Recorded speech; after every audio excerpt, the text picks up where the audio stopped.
Halo, selamat malam semuanya. Selamat datang di Twitter Space Growth Space. Hari ini adalah Twitter Space edisi spesial karena Growth Space bekerja sama dengan Bang Jago mengadakan Twitter Space untuk membahas tentang how do we find growth and fulfillment in career.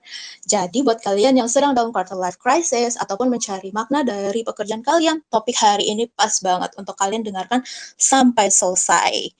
Di Twitter Space kali ini akan dipandu bersama gue Hana dan pastinya gue akan ditemani oleh dua speaker kece kita. Gue akan undang dulu speaker kita nih. Di sini ada dari Bang Jago gitu ya. Oke, ada Kamira Arisha dan juga ada Vikario. Gue akan invite untuk jadi speaker di sini. Nah, halo Kamira. Sudah bisa dengar aku? Halo, udah dong. Sip. Oke, Kamira apa kabar nih? Baik, alhamdulillah. Mbak Hana, apa kabar? Alhamdulillah baik juga. Oke nih, biar kita semua kenal di sini dengan Kamira lebih jauh, boleh dong Kamira perkenalkan diri sama kita semua. Oke, hai semuanya. Nama aku Mira.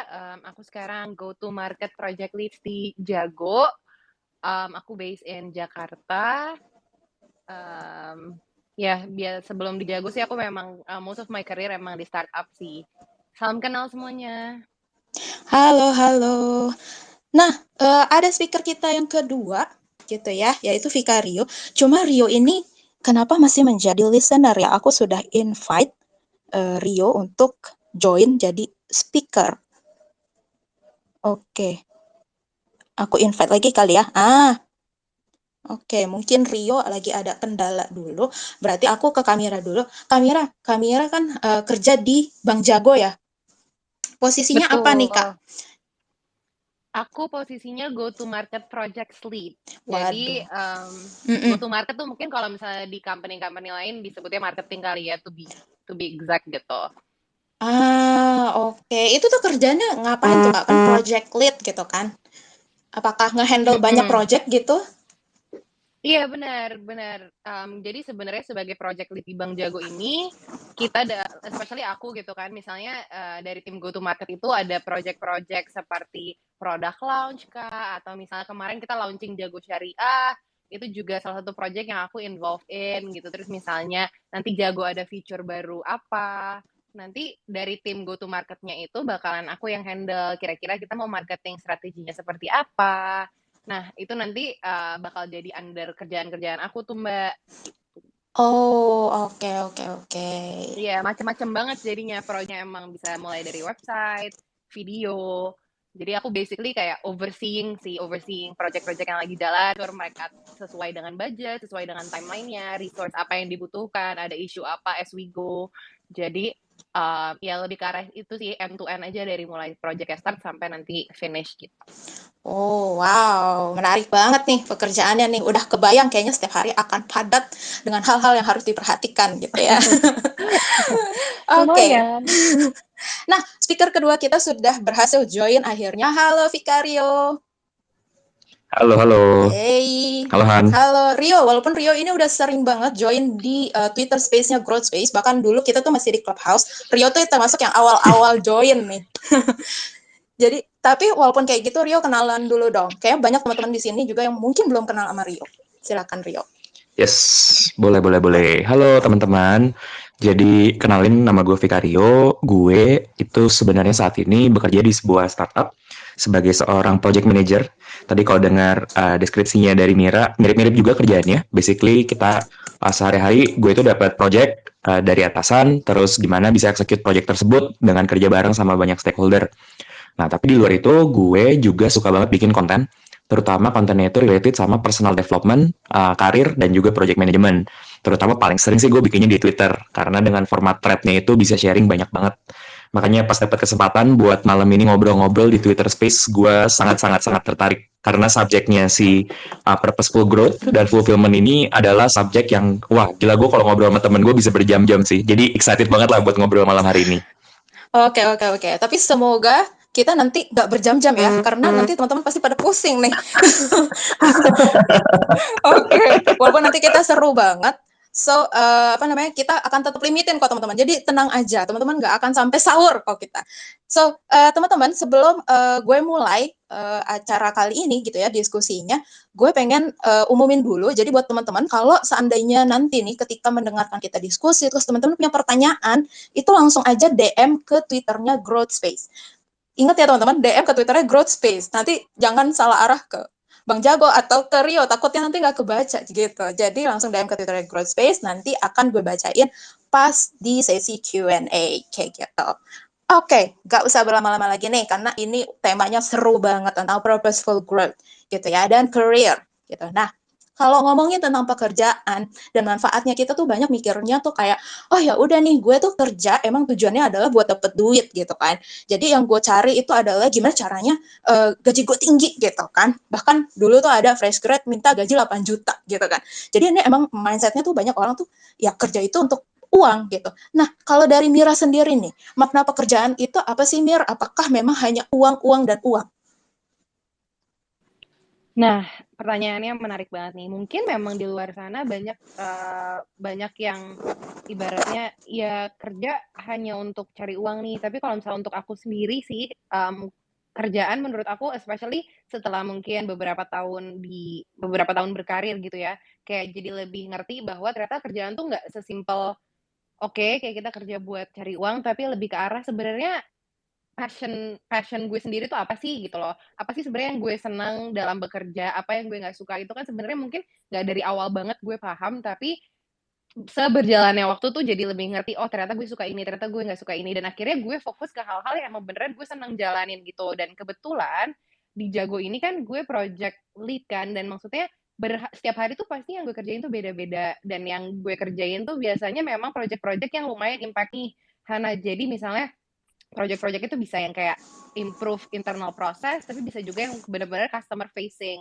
Nah, di Jago sendiri, walaupun sebenarnya sejujurnya gue tuh nggak punya background banking nih sebelumnya, tapi karena di Jago nih bener-bener di-encourage banget buat kita tuh terjun langsung. Awalnya tuh gue sempat worry kan, kayak even though gue suka nih sama job description-nya, sama kira-kira apa yang akan gue kerjakan ke depannya, tapi gue ngerasa, aduh, tapi kalau gue nggak ngerti banking gimana ya, apakah gue bakal loss atau gimana. Tapi ternyata di Jago tuh kita bener-bener di-encourage, enggak Mir, di Jago tuh udah banyak banget yang backgroundnya banking, you can ask around, you can work with like different teams, lo bisa belajar kok as you go. Dan emang bener ternyata itu yang gue dapetin. Dan menurut gue untuk kerjaan sendiri, gue selain, ya maksudnya pasti lah ya to live kayak kita butuh uang, tapi selain itu kalau misalnya kita nggak passionate dengan apa yang kita kerjain, itu tuh berat sih ngejalaninnya. Makanya mungkin banyak orang yang ngerasa, aduh besok udah hari Senin nih gitu, dan kayak very much looking forward for the weekend. Tapi kalau misalnya kita bisa find the beauty of kayak what we're working on tuh jadi apa ya, tiap hari tuh lebih exciting gitu. Dan itu sih sebenarnya yang gue cari setiap let's say kayak gue pindah company gitu.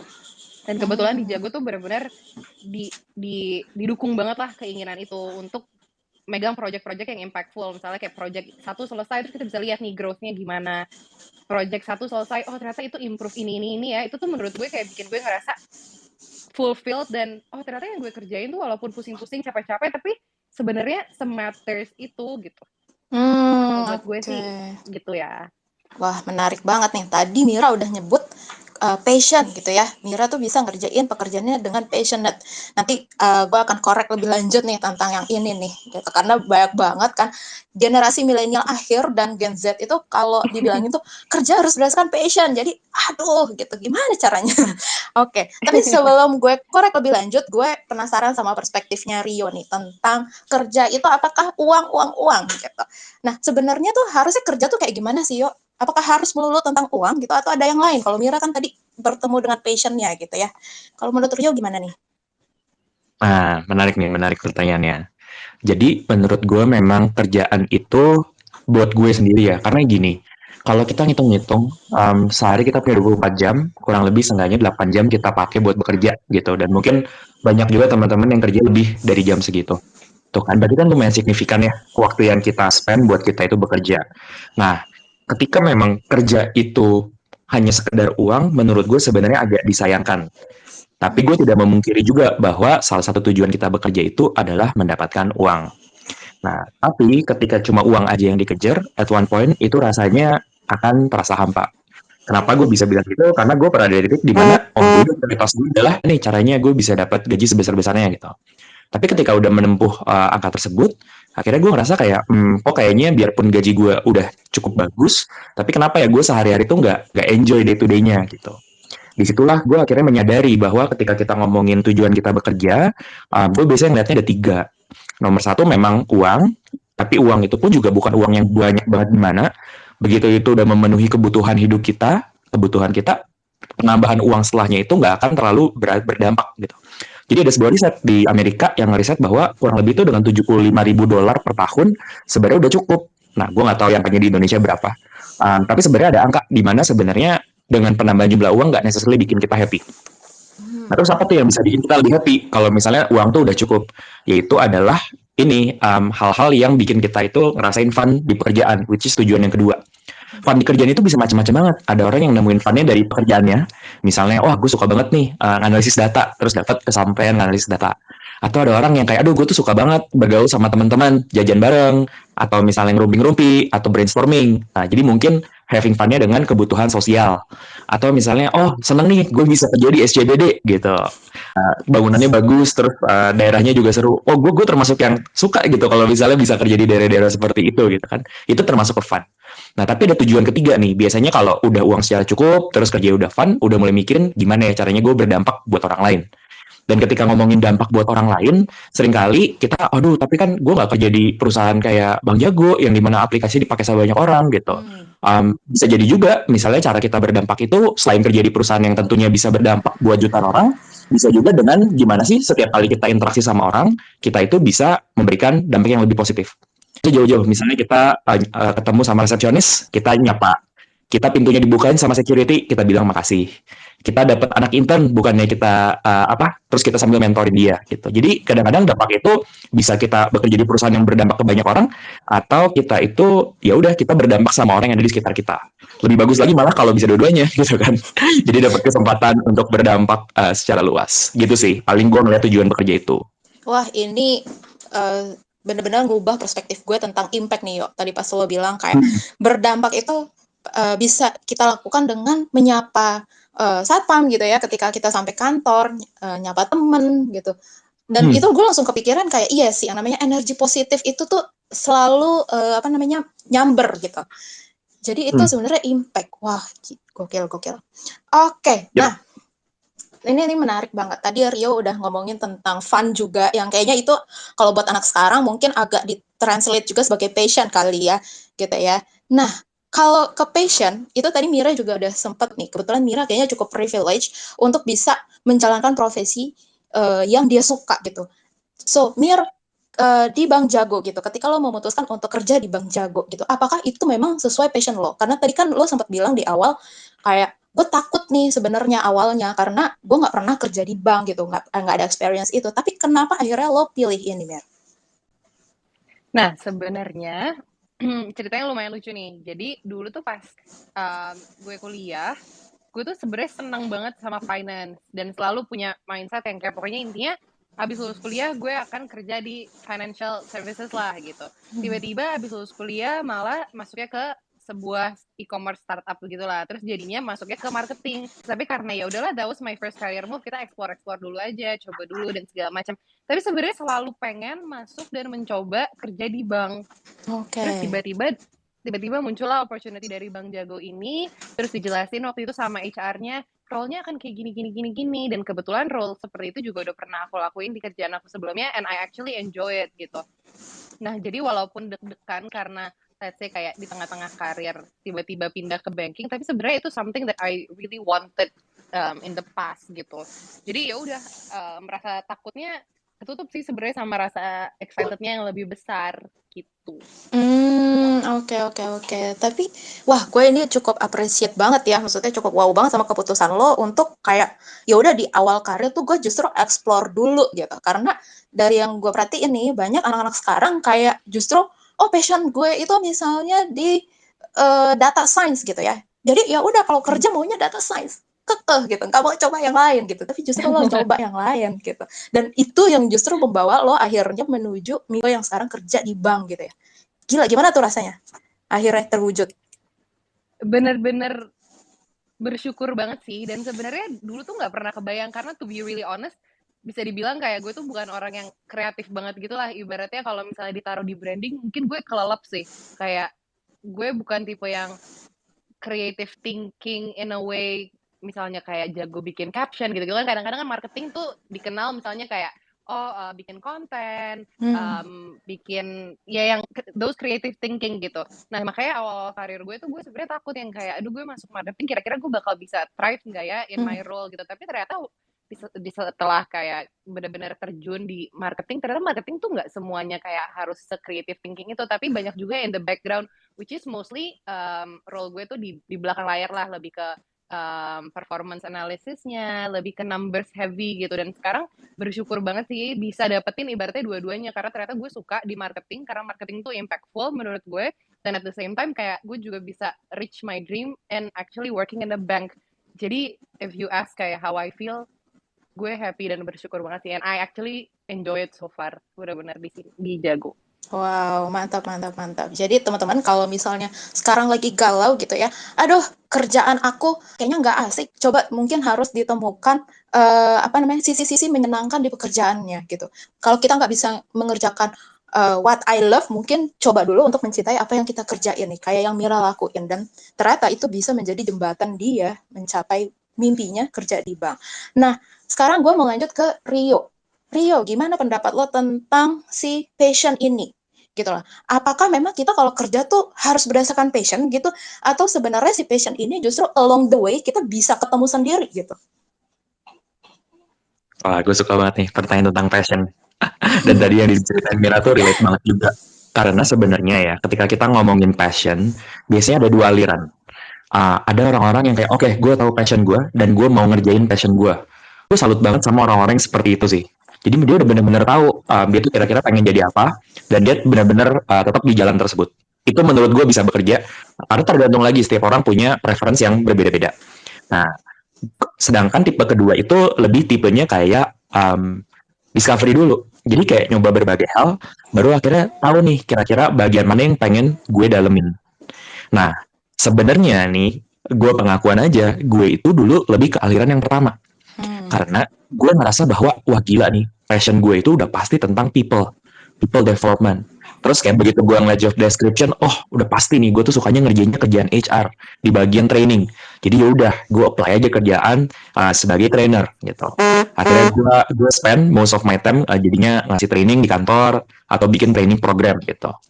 Awalnya seneng, tapi setelah gue jalanin, kok ternyata nggak se-enjoy yang gue kira ya gitu loh. Terus gue lagi mempertanyakan nih, apakah problemnya itu gue nggak menikmati pekerjaan gue, apakah culture-nya kurang cocok, atau gimana nih? Gue bener-bener galau juga, karena gue kira gue udah menghidupi passion gue pada saat itu.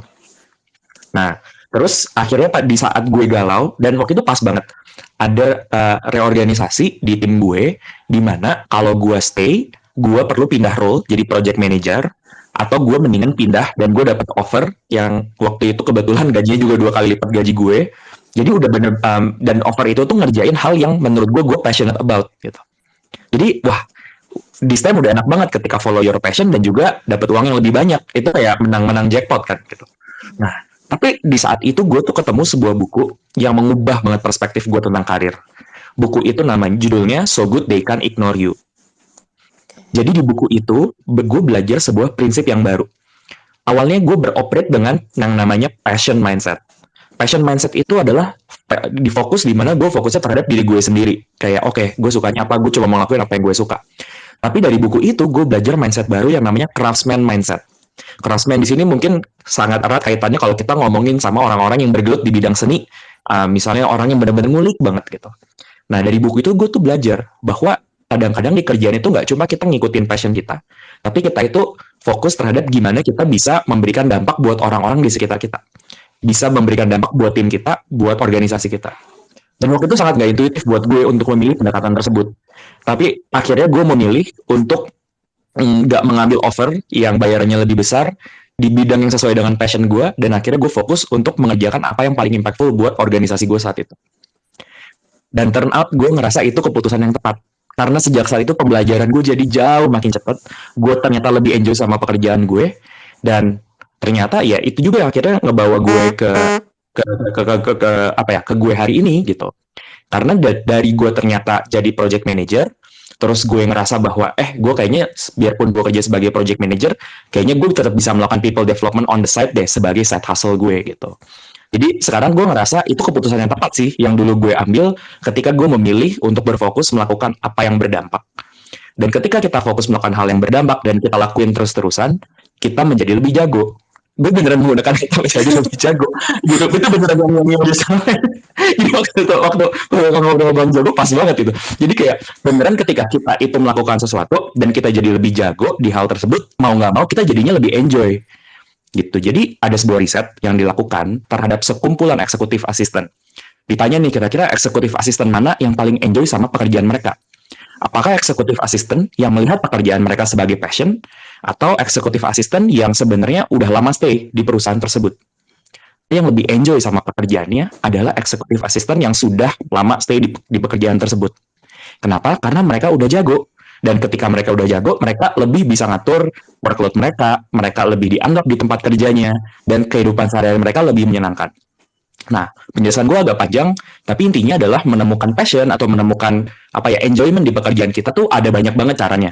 Gitu. Jadi tujuan gue share ini lebih ngasih alternatif aja sih. Dan tadi juga Mira udah ngasih contoh yang bagus banget gitu, karena ternyata juga nggak straightforward, dan dari mencoba ini itu jadinya bisa menemukan karir yang sesuai gitu. Oke. Jadi jangan ragu untuk mencoba ya. Dan tadi gitu, mencoba untuk juga menjadi jago. Karena ketika kita jadi jago, kita makin passionate justru dengan pekerjaan kita. Menarik nih. Exactly. Gue awalnya nggak passionate soal project management.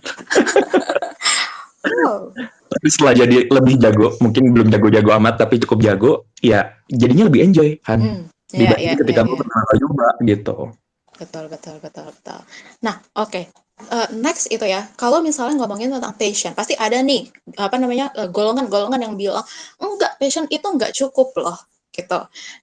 Karena kalau misalnya lo mau mencapai kebermaknaan hidup, itu di dalam filosofi Jepang ada yang namanya ikigai. Jadi passion ini hanya salah satu di antara 4 elemen itu gitu. Ada 3 elemen lagi nih yang harus kita capai gitu kan. Jadi ada passion, ada pekerjaan yang dimana kita bisa dapat bayaran gitu ya, terus habis itu pekerjaan yang dibutuhkan dunia, dan satu lagi adalah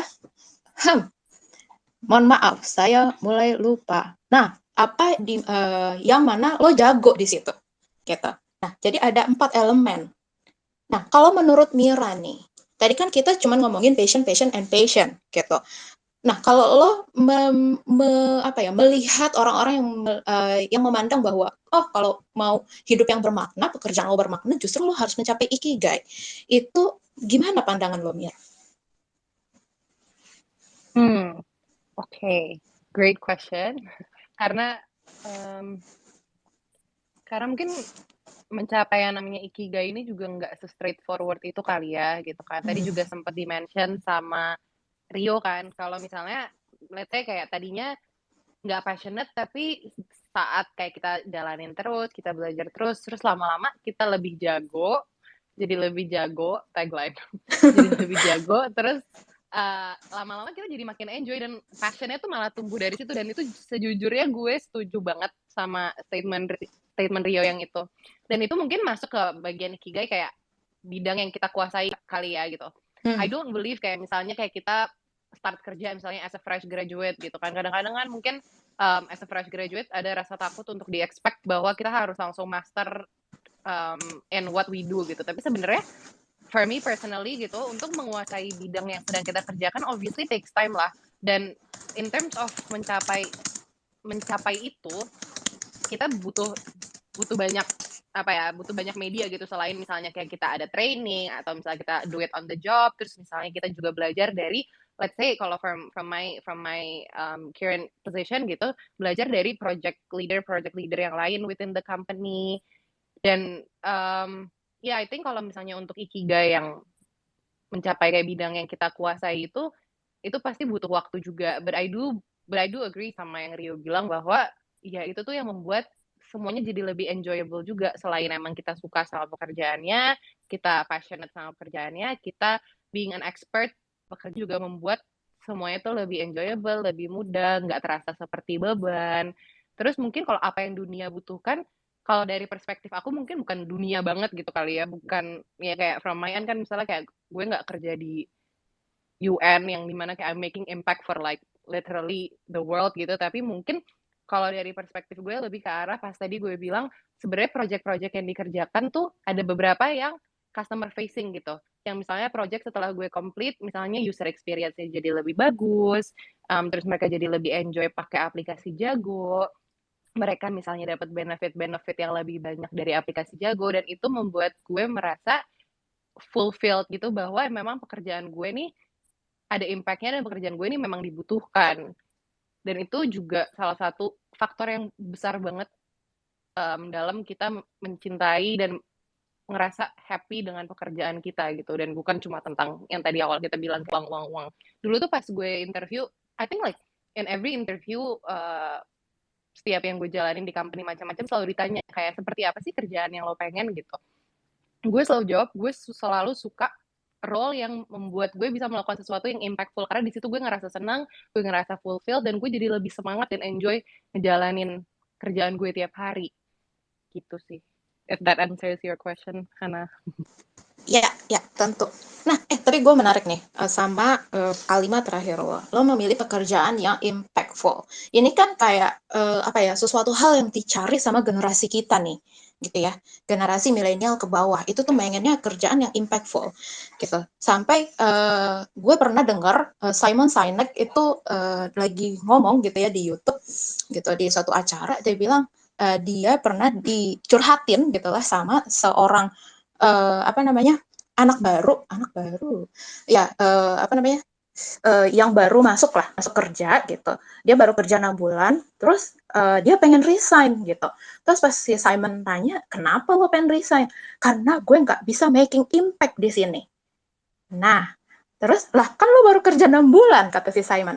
Nah, kalau menurut lo Mir, impact ini nih maksudnya kayak gimana sih? Apakah sesimpel yang kayak Rio bilang tadi tuh? Kayak sekedar kasih senyum gitu kan ke satpam yang kita temuin di depan kantor gitu, atau misalnya apa say hi sama resepsionis gitu. Impact yang seperti apa nih Mir? Sebenarnya setuju juga sama yang Rio bilang gitu. It can start something that's very simple, seperti misalnya gimana yang tadi misalnya kayak kita kasih senyum ke satpam, gimana kita appreciate teman-teman kantor kita yang kita kerja bareng. Menurut gue impact tuh nggak harus sesuatu yang kayak major banget gitu kan. Makanya tadi gue sempat mention impact itu tuh bisa internal, bisa juga eksternal. Bisa juga misalnya kayak gimana kita di pekerjaan kita sekarang, kita sebenarnya bantuin bos kita, tim member kita untuk membenarkan kayak misalnya bisnis proses secara internal. Itu kan sebenarnya terhitung impact juga gitu kan. Nggak perlu sesuatu yang kayak misalnya langsung kelihatan di financial growth gitu. Yang se-major itu, tapi impact-nya tuh bisa yang kayak mulai dari yang kecil-kecil juga gitu. Misalnya let's say apa ya, misalnya let's say gue pernah misalnya kayak dikasih budget sheet gitu kan, terus coba deh lo lihat gitu, lo perhatiin angka-angka ini kok kayaknya ada yang nggak match ya gitu. Ini contoh sesimpel ini gitu. Terus misalnya kayak gue spend 30 minutes gitu looking at it, kira-kira ini tuh dari mana sih salahnya, dari mana sih diskrepansi angka, ternyata dari sini. And then I told the team gitu, misalnya kayak by the way kayaknya ini angkanya salah input bla bla. Mungkin it sounds simple dan kayak sepele, tapi kan sebenarnya kalau misalnya kita mau ngelihat itu tuh sebenarnya impact juga gitu. It's impactful juga sebenarnya, walaupun skalanya mungkin skala internal yang lebih kecil, tapi I feel like untuk kita mencapai that fulfillment dari doing something yang impactful, kita harus bisa ngelihat positive side in everything that we do gitu loh. Oke. Setuju banget sih. Kadang tuh hal-hal kecil kayak sesimpel misalnya lagi meeting, terus kayak kita bisa ngasih ide gitu ya, kita nggak bisa ngasih insight. Itu aja tuh kayak udah, akhirnya aku bisa ngasih sesuatu gitu kan ke tim aku. Iya, itu yang aku maksud, finding the little things that make you happy and fulfilled gitu loh. Ya, setuju. Oke, kalau dari perspektifnya Rio nih, gimana sih caranya kita mencapai ikigai ini nih? Apakah kayak Mira tadi gitu ya, kayak kita mulai dulu nih, mungkin kita mulainya kalau tadi kan kerja based on uang, jadi cari kerjaan yang ya udah deh yang gajinya oke, tapi habis itu baru kita cari passionnya gitu kan, baru kita mendalami gitu supaya kita jadi jago gitu dan seterusnya sampai akhirnya dapat tempat itu. Kalau dari Rio nih gimana yuk? Ada jurus-jurus lainnya kah untuk mencapai ikigai? Thank you pertanyaannya.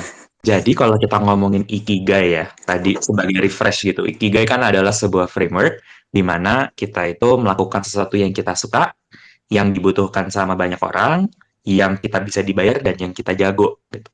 Nah, jadi tadi gue setuju banget sama yang Mira bilang bahwa ini tuh nggak straightforward. Kenapa? Karena gini, waktu gue pertama kali ngeliat Ikigai, gue tuh langsung mikir, emang ada ya kerjaan yang bisa ini semua gitu. Kira-kira di mana ya kerjaan seperti itu? Gitu. Dan itu mungkin juga pertanyaan yang muncul di benak teman-teman ketika misalnya ngeliat framework Ikigai, kok kayak ideal banget ya, bisa mengerjakan sesuatu yang ada irisan semuanya gitu.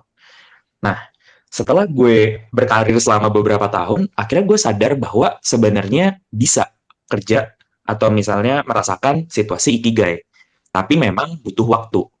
Kenapa? Karena balik lagi pemahaman kita akan apa yang kita suka, apa yang kita jago, apa yang bisa dibayar, dan apa yang dibutuhkan dunia ini berubah-ubah terus gitu. Jadinya memang mencari ikigai ini nggak dianggap sebagai sebuah hal yang kayak sudah ketemu gitu. Tapi sebenarnya adalah sebuah proses eksplorasi yang konsisten.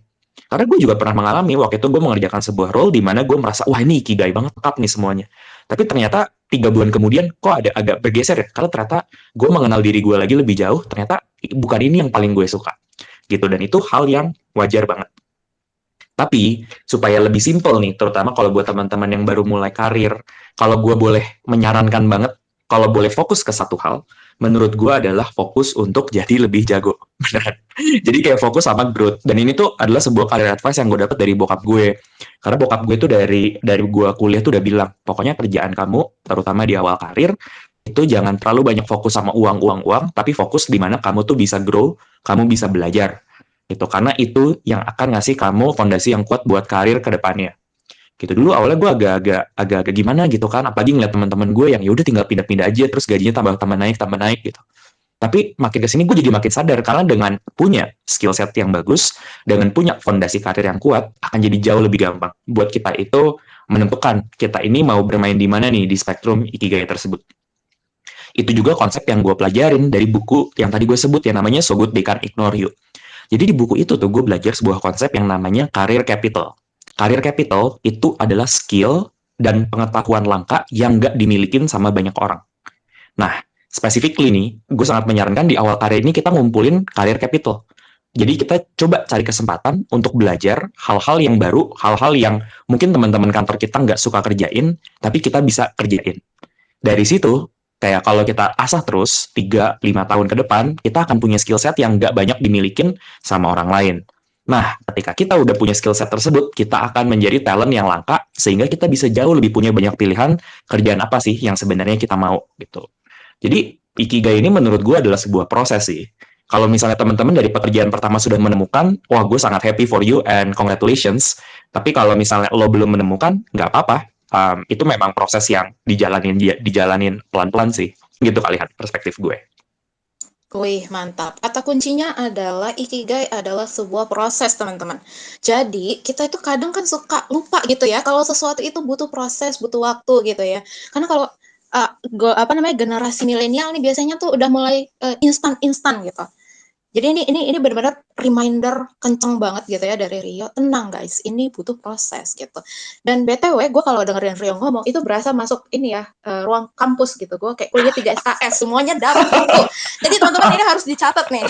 Karena banyak buku-buku yang bagus nih yang dari Rio gitu ya. Atau bahkan kalau perlu dengerin lagi karena ini direkam teman-teman. Jadi dengerin lagi bisa nih nanti di pause-pause gitu. Oke. Nah, sebelum gue lanjut diskusinya, gue mau ngingetin lagi ya buat teman-teman, kalau ada pertanyaan gitu ya, jangan disimpan aja di dalam hati, jangan gitu. Langsung aja ditumpahkan pertanyaan kalian di DM Twitternya Growth Space. Ingat teman-teman, DM Twitter Growth Space, jangan ke Instagram, saya nggak lihat. Oke? So, baik, aku akan lanjut lagi nih.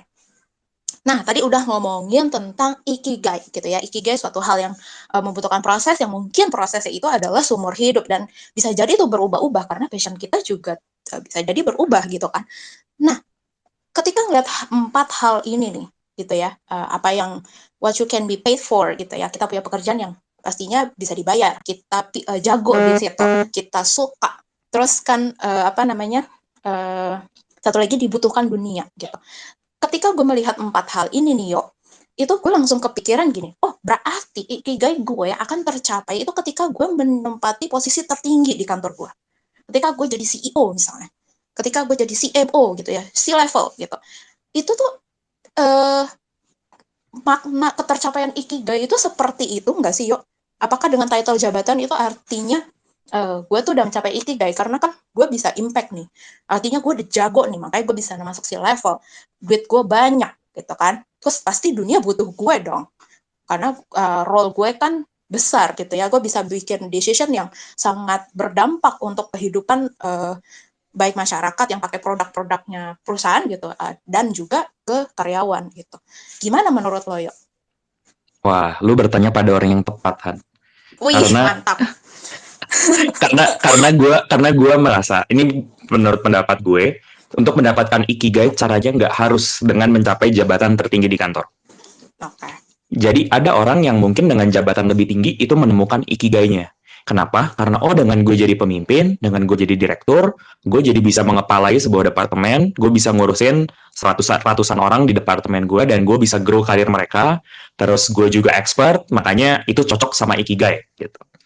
Awalnya juga gue berpikir karir yang lebih baik itu adalah karir yang dimana kita naik terus secara level. Dan nggak salah untuk berpikir seperti itu, karena sistem karir kita itu didesain untuk ada yang namanya jenjang karir, ada yang namanya naik pangkat, ada yang namanya promosi. Tapi gue melihat disrupsi sih, mungkin sekitar 10 tahunan terakhir kali ya, di dunia kerja, bahwa yang namanya progres di dalam karir itu maka atas, tapi ke samping juga.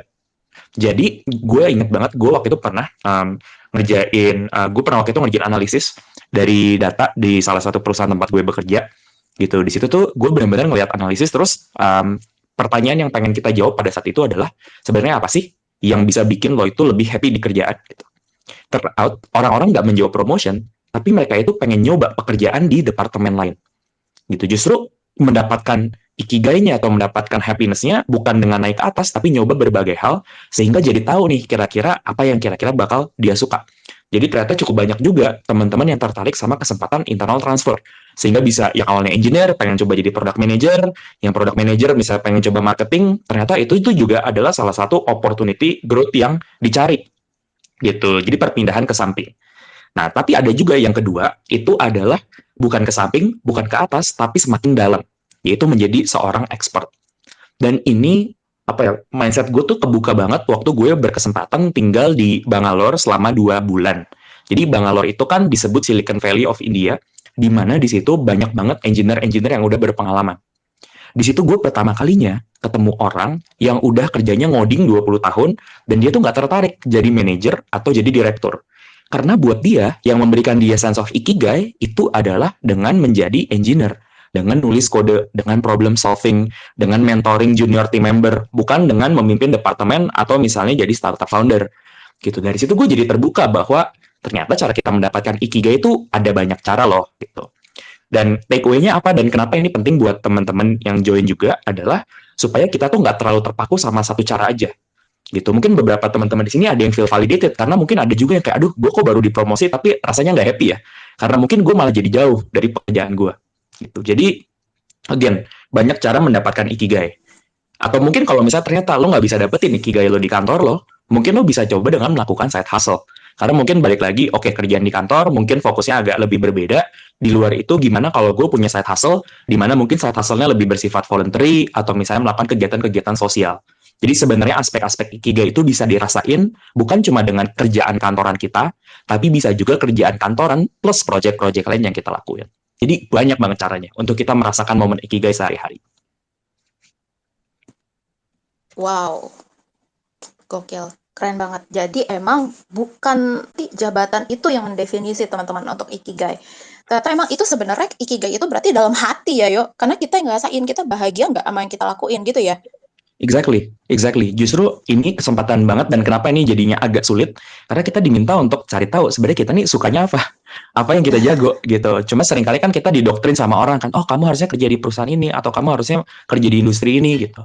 Anggap aja itu arahan, anggap aja itu masukan, tapi ujung-ujungnya kita yang menentukan kita kira-kira cocoknya di industri atau di pekerjaan yang seperti apa gitu. Jadi gabungan antara kita nanya ke diri kita sendiri sambil buka wawasan. Ya contohnya dengan misalnya ikut talks hari ini gitu kan, jadi kebuka wawasan tuh. Misalnya kalau kayak kerja di Bank Jago itu seperti apa gitu, dan nanti mungkin juga bisa ikut juga sesi-sesi lain di mana oh kalau misalnya ternyata kerja di industri lain itu seperti apa lagi sih gitu. Benar. Nah, untuk ngulik-ngulik ke jadi Bang Jago kayak apa sih gitu ya? Aku langsung aja nih ke Mira. Mir, sebenarnya nih ketika kamu masuk ke Bang Jago gitu ya, ada nggak sih peran-peran perusahaan gitu ya yang bikin kamu kayak ngerasa, wah gila, gue difasilitasin nih untuk mencapai ikigai gue? That's a great question, dan sejujurnya so far gue ngerasa kerja di Bank Jago itu sangat membantu sih buat gue mencapai ikigai, karena kan tadi kan kayak gue sama Rio udah agree ya bahwa ikigai can be like a very long process, mungkin juga bisa a lifelong process. Nah, ikigai gue itu gue ngerasanya nggak cuma gue bener-bener setuju banget sama yang Rio bilang, itu tuh mungkin nggak tercapai hanya dengan misalnya kayak gue fokus bekerja aja gitu, tapi sebenarnya gue juga punya hobi-hobi lain di luar kerjaan yang membuat gue ngerasa fulfilled, ngerasa happy, dan gue ngerasa di Bank Jago tuh bener-bener diperhatikan yang namanya work-life balance. Itu gue berasa banget, especially like from someone yang banyak experience di startup yang mungkin gue kerjanya lebih long hours, ya mungkin teman-teman di sini bisa relate gitu kan. Tapi gue ngerasa di Jago ini kita benar-benar diperhatikan work-life balance-nya, benar-benar diperhatikan. Kayak kemarin tuh misalnya gue lagi ngobrol-ngobrol santai aja sama people and culture team aja, mereka nanya, Mir gimana di role yang sekarang, do you enjoy it, kayak clear nggak, apa yang lo suka, apa yang lo nggak suka, karena menurut gue nggak semua company itu sebenarnya concern ke hal itu. Mungkin banyak juga company di luar sana yang lebih ke arah yang penting kerjaan lo selesai, whether or not you like it, that's the job, you gotta do it gitu. Tapi kalau misalnya di Jago nih, gue ngerasa gue bener-bener diperhatikan in terms of lo suka nggak, lo seneng nggak, is there any concern, apa yang bisa kita bantu dari tim people and culture, kalau misalnya ada issue kira-kira apa yang kita bisa bantu untuk resolve gitu. Dan seperti yang tadi Rio bilang juga, kayak banyak orang yang ngerasa career fulfillment mereka tuh bukannya ke atas gitu. Mungkin mereka nggak pengen jadi director atau CEO dalam waktu dekat, tapi mereka pengen explore yang namanya internal mobility. Dan sebenarnya itu salah satu yang selalu gue explore dan gue tanyakan ke HR di perusahaan-perusahaan yang gue pernah kerja gitu. Kira-kira kalau misalnya di company kalian tuh internal mobility tuh mungkin nggak sih gitu. Karena gue pernah ada di posisi dimana gue ngerasa gue udah lumayan lama nih di posisi ini, gue pengen coba posisi lain dong gitu. Dan itu di Jago pun open banget gitu, makanya kenapa mereka selalu nanya kira-kira lo suka ngamir di role yang sekarang gitu. Dan dengan itu semua gue ngerasa ini kantor yang benar-benar mensupport gue sih untuk ya growth dan fulfillment, which is ya ikigai itu sendiri. Mantap. Kok gue jadi tertarik nih kerja di Bang Jago, tapi nggak berani nih karena ada bos gue nih mangkal di sini. Oke, buat teman-teman ini menarik banget loh, work-life balance. Wow, ini tuh kayak ideal gitu ya, ideal bagi para generasi milenial gitu. Gue lagi-lagi generasi milenial karena gue milenial sih, gitu ya, work-life balance. Wow, ya. Dan tadi ya nyain gimana kerjaan lo, apa yang bisa dibantu, itu sangat-sangat terharu deh kalau ada yang nanya kayak gitu.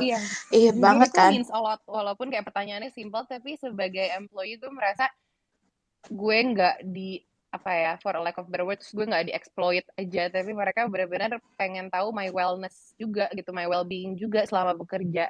Pernah ditanya juga kayak overload nggak dengan kerjaan yang sekarang gitu. Dan itu menurut gue merasa sangat diperhatikan gitu, kayak terharu. Benar. Itu terharu banget sih. Karena kan kayak kita Terharu biasanya kayak ya udah gimana? Udah selesai belum? Deadline bentar lagi gitu kan. Betul. Tapi ini diperhatiin, aduh jadi sesuatu banget kan. Gak perlu ayang-ayang gitu lah ya. Itu udah langsung klepek-klepek tuh. Kayak gitu. Oke. Nah, Rio, gue sekarang mau ke Rio nih. Yuk, untuk mencapai ikigai itu sendiri gitu ya. Kalau tadi kan Mira tuh di pengalaman Mira ada peran gitu dari perusahaannya gitu ya, tempat dia bekerja itu untuk mencapai ikigai, which is jadi dia bisa ngebalance tuh antara pekerjaannya sama waktu waktu untuk dirinya dia sendiri. Yang mana sebenarnya tuh itu sangat berpengaruh ya sama produktivitas karyawan gitu, karena semakin happiness karyawan makin tinggi, sebenarnya semakin produktif dan itu semakin menguntungkan juga buat perusahaan kayak gitu. Nah, menurut lo nih, sebenarnya banyak nggak sih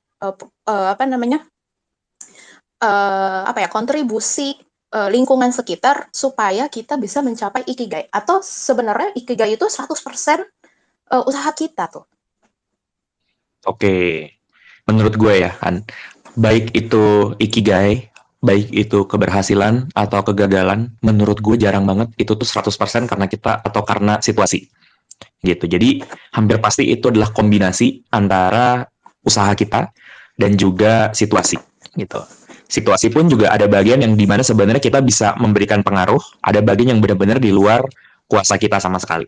Contohnya adalah kalau misalnya ternyata gara-gara pandemi kerjaan kita jadi makin banyak gitu, karena misalnya mungkin teman kita itu dikurangin sehingga kerjanya numpah ke kita. Pandemi kan di luar kuasa kita ya, jadi sebenarnya unfortunately itu kita nggak bisa ngapa-ngapain gitu. Nah, tapi kalau kita ngomonginnya ikigai specifically, menurut gue tuh lingkungan atau orang lain itu sangat berperan dalam menentukan apakah kita dapat menampung atau mungkin mengexperience ikigai sehari-hari. Nah, kalau di dalam konteks kerja kantoran, menurut gue yang sangat berpengaruh itu adalah pertama, jelas culture dari perusahaannya gitu. Jadi dari foundernya, dari CEO-nya apa sih yang mereka percayai gitu. Terus yang kedua adalah dari tim HR-nya gitu. Apakah tim HR-nya itu juga secara proaktif membantu karyawannya kalau misalnya karyawannya lagi ada kesulitan gitu. Apakah tipe yang bisa diajak curhat, yang nggak bocor gitu kan kalau misalnya dicurhatin. Jadi benar-benar sebagai employee kita bisa punya safe space. Tapi yang ketiga dan menurut gue paling penting itu adalah timnya sih gitu. Tim bahkan kalau gue bisa isolate lagi adalah manajer. Menurut gue hubungan sama manajer itu mungkin salah satu hal yang paling penting untuk menentukan apakah kita bisa mendapatkan ikigai atau tidak. Nah, di sini gue bilang hubungan sama manajer. Kenapa? Karena mungkin ada yang mikir kayak, oh tapi manajer itu orangnya nyebelin banget gitu. Karena misalnya dia bla bla bla bla gitu. Nah, balik lagi kalau memang situasi nggak ideal, kita punya dua pilihan. Kita mau adjust sama situasi tersebut atau kita mau cabut. Dan gue selalu menyarankan untuk mulai dengan adjust dulu aja. Karena siapa tahu justru dari situ kita bisa belajar sesuatu hal yang baru. Contohnya, gue sempat pernah punya manajer yang kemampuan teknikalnya di bawah gue. Gue ngerasa secara teknikal gue lebih jago. Jadi gue kayak agak-agak jadi kayak, manajer gue nih nggak lebih jago nih ngelakuinnya daripada gue gitu. Gue jadi agak memandang sebelah mata. Nah, tapi justru awalnya gue udah, males gue nggak mau report ke orang ini, gue mendingan cari manajer lain. Tapi ternyata justru gue mikir kayak, yaudah deh, gue jalanin dulu aja. Gimana justru gue bisa membuat hubungan yang baik sama bos gue. Jadi daripada gue kayak ngulik-ngulik kekurangan bos gue lihat oke kira-kira bos gue butuh bantuan di mana ya, dan gue isi di bagian situ. Dan semakin kita bisa menyenangkan bos kita dengan cara yang etikal ya, bukan menjilat tapi benar-benar dengan add value, kita akan semakin gampang punya hubungan yang lebih baik sama bos kita. Dan ketika kita punya hubungan yang lebih baik, semakin gampang juga kita tuh memunculkan suasana ikigai juga. Gitu sih. Tapi memang itu semua komponennya perlu jalan bareng-bareng. Dan malah menurut gue sangat tertolong sama lingkungan gue sih gitu, untuk bisa mengexperience ikigai. Oke. Berarti sebenarnya ada peran dari perusahaan, yaitu culture-nya perusahaan itu sendiri gitu ya, yang bisa membantu kita untuk mencapai ikigai.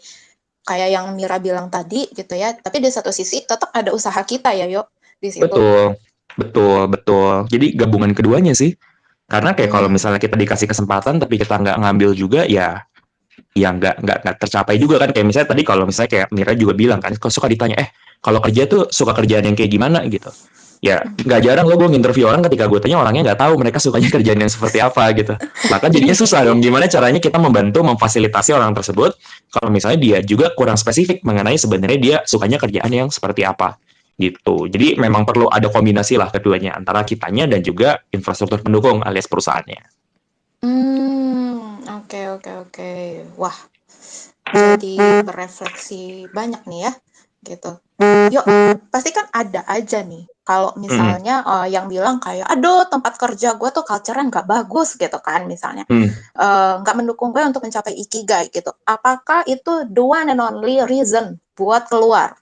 Gue cari lagi deh kerjaan lain. Oke, kalau menurut gue, kalau memutuskan resign itu memang sebaiknya dipikirin baik-baik banget, karena resign itu keputusan yang besar. Jadi gue agak-agak merasa bahwa, oh kerjaan toksik atau misalnya gajinya kecil, wah gue cabut aja gitu. Menurut gue itu agak-agak terlalu simplistik. Karena ketika kita pindah, belum tentu kok perusahaan yang tempat kita pindah itu ternyata bisa lebih baik situasinya daripada perusahaan kita sekarang. Atau bisa jadi di perusahaan yang baru gajinya lebih besar, tapi mungkin kerjaan kita itu jadinya jauh lebih banyak. Jadi menurut gue keputusan buat resign itu benar-benar perlu dipikirin banget. Menurut gue yang no-brainer itu adalah ketika lo misalnya sudah merasakan lo itu diserang. Kalau udah secara fisik udah pasti ya itu udah harus segera gitu. Tapi kalau misalnya secara psikologis lo ditekan-tekan terus-terusan atau lo juga dikata-katain, diomongin kasar atau bener-bener lo ngerasa sangat nggak nyaman berada di kantor. Kalau udah parah banget, baru deh mungkin resign itu adalah jawaban yang tepat. Tapi kalau ternyata lebih kayak suka masih baru di level miskomunikasi, kerjaan kita kurang cocok gitu. Biasanya itu mungkin karena kita masih adjustment juga. Jadi biasanya kalau lo berada di situasi kayak tersebut, gue menyarankan stay dulu aja. Mungkin sekitar coba deh 3-6 bulan ke depan. Kalau emang beneran nggak bisa, barulah mulai explore-explore lagi di tempat yang lain. Karena bisa jadi kesulitan yang lagi lo hadapin di kantor adalah kesulitan yang akan ngebantu lo untuk bisa grow gitu. Karena kita itu kadang-kadang suka lupa. Karena mungkin lu pas kita sekolah, kita itu belajar, definisi belajar itu adalah duduk, ada yang ngajarin, ada yang ngasih tahu ini benar dan ini salah. Tapi di tempat kerja, cara kita belajar itu bukan ada yang ngediktein kita satu-satu, tapi dengan kita melakukan dan kita belajar dari hal tersebut. Jadi jauh lebih banyak fokusnya di praktek. Jadi kalau misalnya kerjaan lo sekarang nggak nyaman, coba lihat kayak gimana caranya gue bisa grow dari situasi ini gitu. Kalau kerjaan lo nyaman, lebih enak lagi. Gimana gue bisa benar-benar memanfaatkan situasi ini supaya gue bisa grow lebih banyak lagi, gue bisa bermanfaat buat lingkungan gue dan juga buat karir gue ke depannya. Oke, oke. Jadi itu bukan satu-satunya alasan untuk pindah gitu ya. Baik. Nah, ini gue karena udah dekat lagi mau jam 9 nih, gue langsung masuk aja ke sesi Q&A. Ada satu pertanyaan yang masuk nih. Ini akan gue tanyakan ke Mira dan Rio. Pertanyaannya kayak gini. Kalau ternyata nemu passion dan purpose itu di side hustle, apa yang aku harus lakukan gitu ya di satu sisi income-nya dari side hustle itu kan cuma bentuknya tambahan gitu ya. Tapi kalau harus mengesampingkan pekerjaan utama gitu, takutnya tuh malah jadi goyang gitu finansialnya gitu. Jadi apakah harus go with the purpose even the income is lower? Siapa yang mau duluan nih? Mau Mira atau Rio dulu? Wow, tidak ada yang menjawab. Oke, aku yang pilih. Nunggu ditunjuk. Nunggu ditunjuk. Aja deh. Oke, aku ke Mira dulu deh, karena kan tadi Rio udah ngomong. Oke, that's a tough question ya. Kalau misalnya dari aku, I think kayak nggak ada satu jawaban yang bakal fits everyone gitu. Soalnya aku ngerasa itu tuh jawabannya kembali lagi ke prioritas masing-masing dari masing-masing orang juga sih. Kalau misalnya let's say prioritasnya adalah finansial, kayak stability dalam finansial gitu, ya mungkin kalau misalnya aku memposisikan diri aku dari yang menanyakan pertanyaan gitu, mungkin aku akan tetap stick dengan pekerjaan utama aku untuk mencapai kestabilan finansial itu, tapi at the same time untuk mencapai fulfillment dan growth purpose-nya, aku tetap jalanin juga si side hustle ini, walaupun mungkin akan lebih makan banyak waktu, mungkin akan lebih capek. Tapi kalau misalnya memang tujuan aku adalah untuk financial stability, then I think I would definitely tetap ambil si kerjaan utama aku ini sih. Tapi kalau misalnya memang aku mungkin kasih contohnya gini kali ya. Let's say kalau aku di posisi di mana aku anaknya tuh panikan juga gitu loh tipenya, in a sense that aku tuh suka sesuatu yang stabil, aku tuh suka sesuatu yang pasti.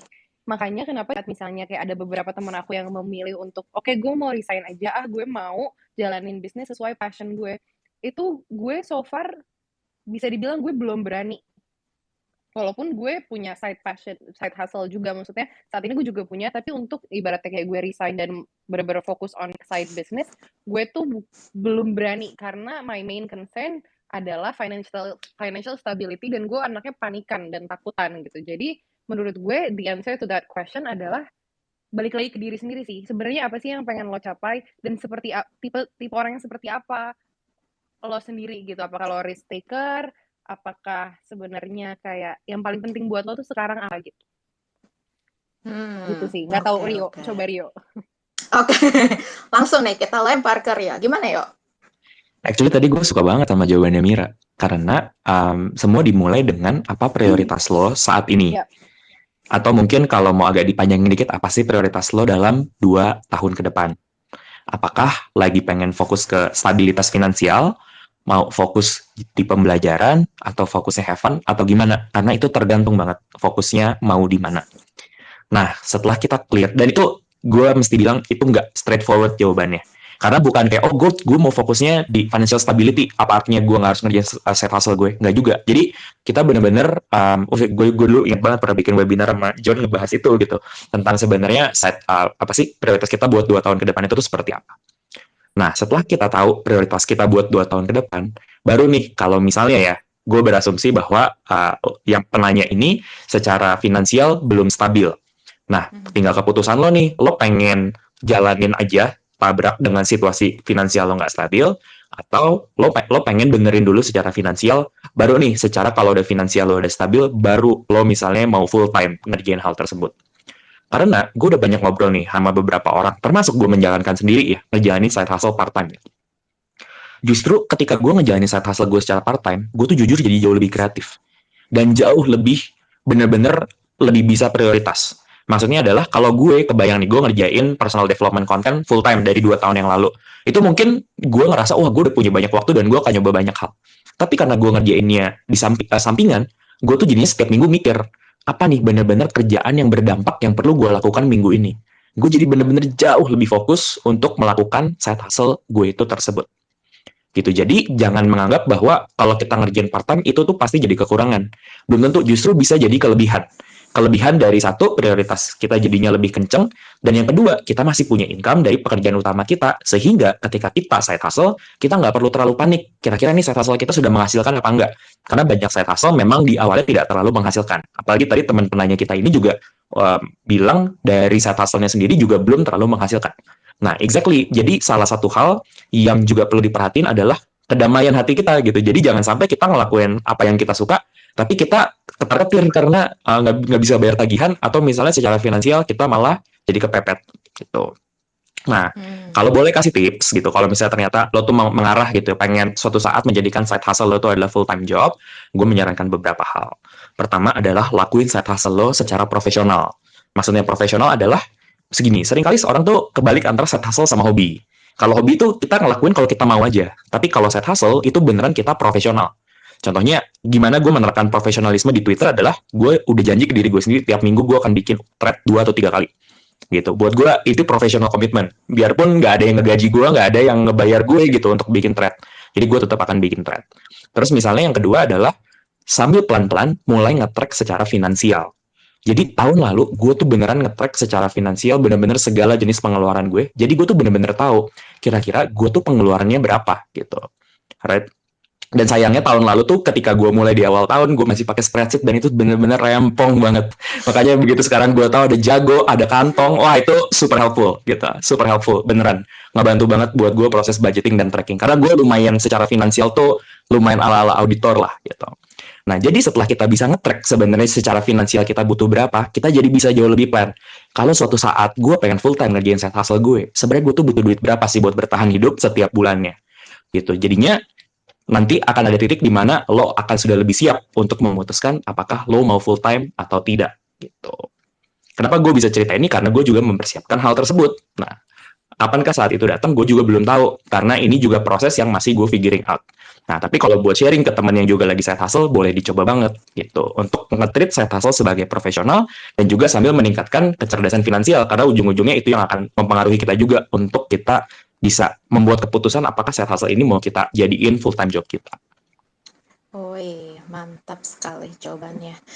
Setuju banget sih, karena itu hitung-hitungan finansial juga kan sebenarnya. Jadi jangan sampai itu apa ya dorongan emosional sesaat gitu kan. Kayak nanti ujungnya lo nggak hidup gitu. Jadi emang harus dihitung. Betul banget. Oke, nah ternyata ini ada pertanyaan kedua gitu yang masuk nih. Pertanyaan keduanya itu adalah, apakah mengejar kepuasan karir itu berarti kita harus selalu melakukan lebih dari yang diperlukan? Wow, gimana nih? Ini kayaknya hyper achiever ya, selalu pengen di atas standar gitu untuk jadi puas. Gimana nih menurut Mira? Apakah harus selalu seperti itu?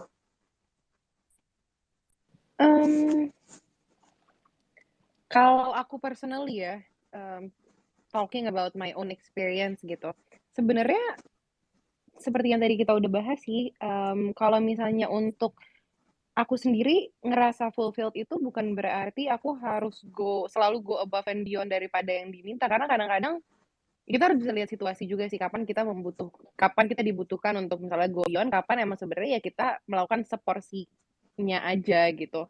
Nah, tapi kalau misalnya aku sendiri, aku lebih fokus ke what should I do to actually deliver well in time and actually kayak make a good impact. Aku lebih fokus ke situnya sih. Dan basically fokus ke arah apa yang harus aku lakukan, step by stepnya apa aja yang aku butuhkan untuk actually deliver my job well.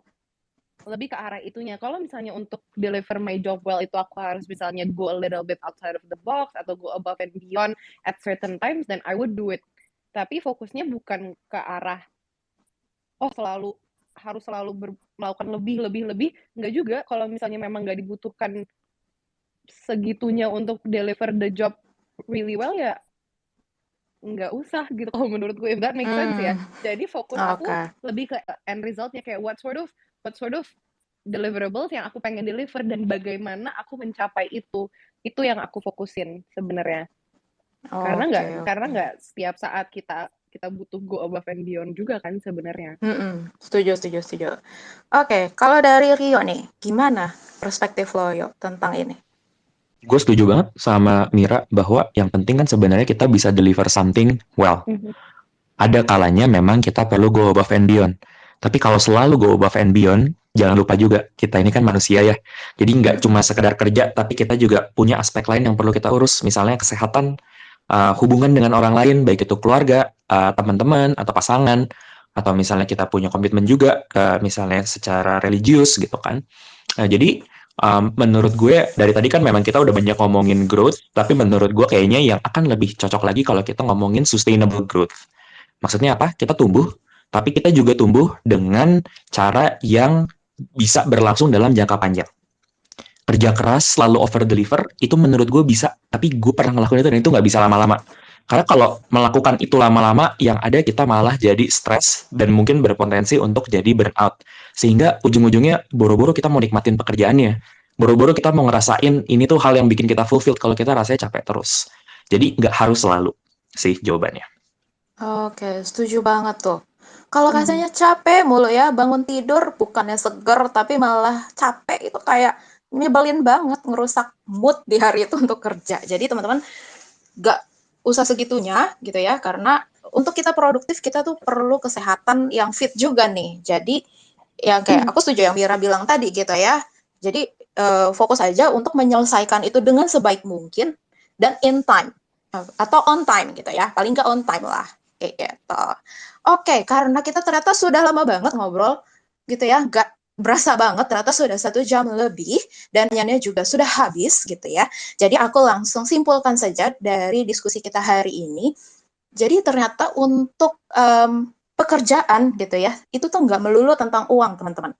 Jadi banyak hal banget yang bisa kita gali dari pekerjaan kita untuk mendapatkan kebermaknaan hidup gitu. Mungkin yang pertama itu dari passion, yes gitu. Cuman apakah kita harus bekerja berdasarkan passion? Itu enggak juga, karena kita bisa aja mendapatkan passion kita, mendapatkan enjoyment itu ketika kita sudah terjun di satu pekerjaan, kemudian kita jadi jago gitu. Jadi makinlah kita passionate ngerjainnya, dan ternyata pun untuk mencapai ikigai gitu ya, nggak melulu selalu tentang passion di awalnya.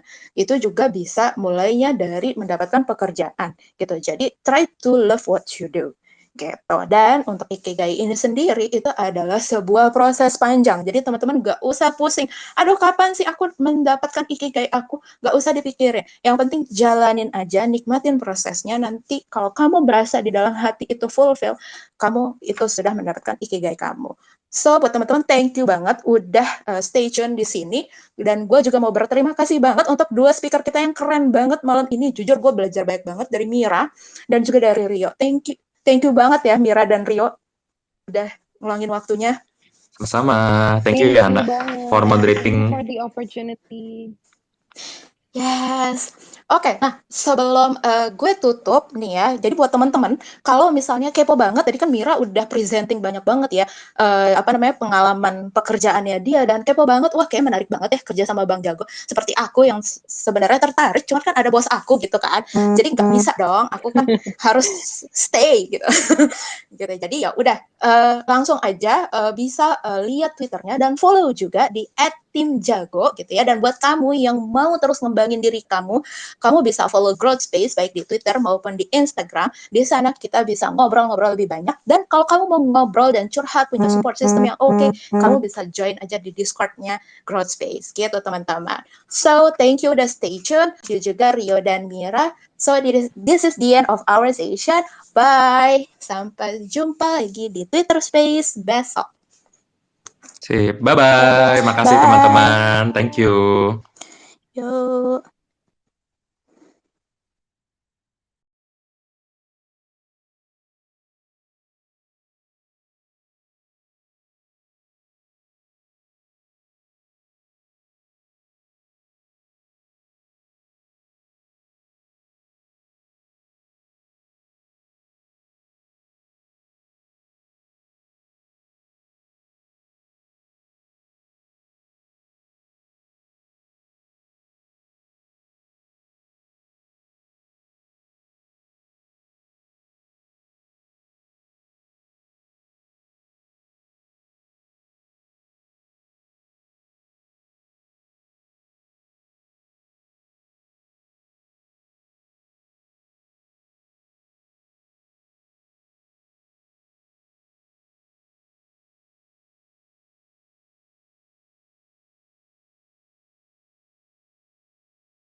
kerja keras selalu over deliver itu menurut gue bisa, tapi gue pernah ngelakuin itu dan itu nggak bisa lama-lama.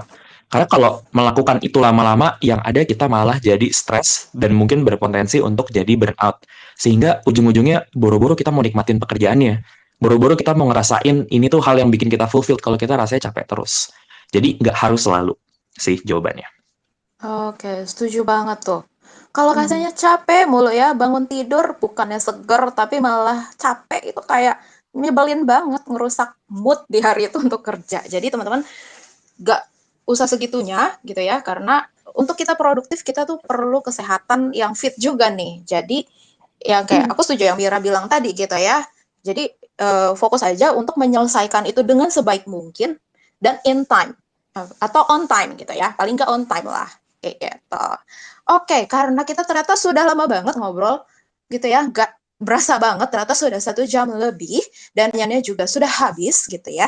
Jadi aku langsung simpulkan saja dari diskusi kita hari ini. Jadi ternyata untuk pekerjaan gitu ya, itu tuh nggak melulu tentang uang teman-teman.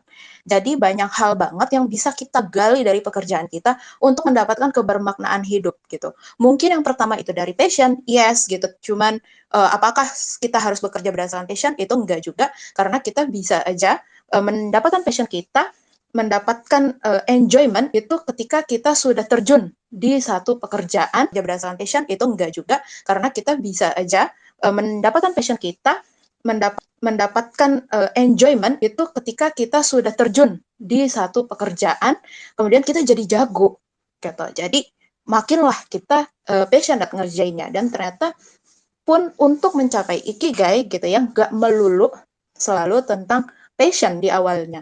Itu juga bisa mulainya dari mendapatkan pekerjaan gitu. Jadi try to love what you do gitu. Dan untuk ikigai ini sendiri itu adalah sebuah proses panjang. Jadi teman-teman nggak usah pusing. Aduh, kapan sih aku mendapatkan ikigai aku? Nggak usah dipikirin. Yang penting jalanin aja, nikmatin prosesnya. Nanti kalau kamu berasa di dalam hati itu fulfill, kamu itu sudah mendapatkan ikigai kamu.